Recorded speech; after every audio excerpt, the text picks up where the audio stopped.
High বন্ধুরা, good morning. দেখো আমি কি বানাচ্ছি।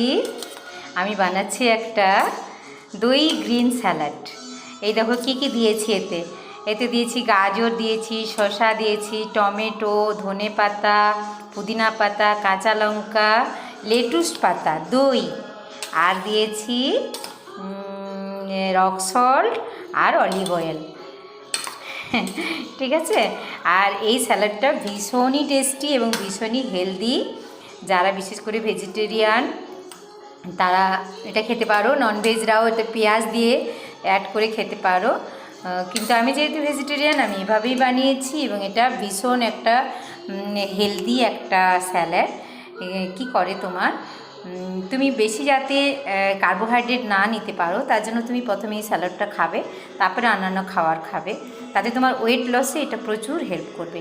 আর সঙ্গে বানিয়েছি একটা পাতা বাটা, যেই পাতা বাটাটা দিয়ে চাটনি দিয়ে একদম সুন্দর করে ভাত খাওয়া যায়।